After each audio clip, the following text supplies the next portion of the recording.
बीडमधील संतोष देशमुख हत्या प्रकरणात नवी माहिती। फरार आरोपी कृष्ण आंधळे आतापर्यंत 3 वेळा त्याच्या गावी येऊन गेला। धनंजय देशमुख यांचा मोठा दावा, देशमुख कुटुंबाला धोका असल्याचीही भीती व्यक्त।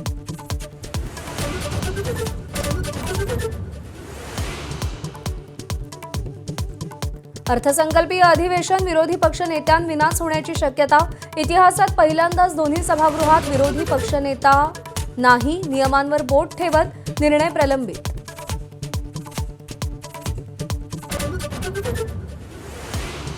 संजय राऊतांविरोधातील मानहानीचा खटला दादा भुसेंनी मागे घेतला। राऊतांनी शेतकऱ्यांची माफी मागितल्यानं खटला मागे, भुसेंची माहिती। तर दादा भुसेंनी समजूतदारपणा दाखवला, राऊतांची प्रतिक्रिया।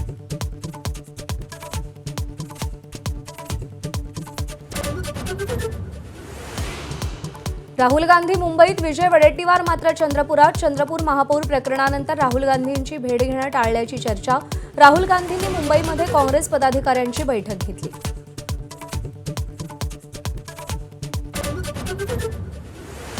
संघाच्या मानहानी खटल्याप्रकरणी लोकसभेचे विरोधी पक्षनेते राहुल गांधी भिवंडी कोर्टात हजर। हर्षवर्धन सपकाळ नवे जामीनदार। मुलुंडमध्ये भाजप कार्यकर्त्यांनी दाखवले काळे झेंडे।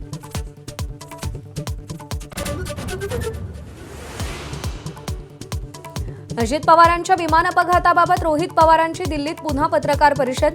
नागरी हवाई वाहतूक मंत्री नायडूंच्या राजीनाम्याची मागणी, तर VSR कंपनीला प्रभावशाली व्यक्तींचा पाठिंबा असल्याचा आरोप।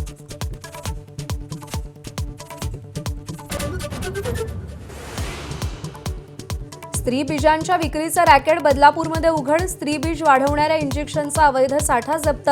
IVF सेंटरच्याही सहभागाची शक्यता। चौकशी सुरू असल्याची गृहराज्यमंत्री पंकज भोयर यांची माहिती।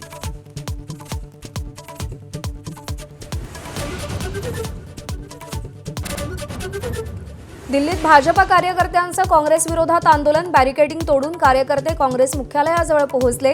AI समिटमध्ये युवक काँग्रेसनं केलेल्या आंदोलनाचा निषेध।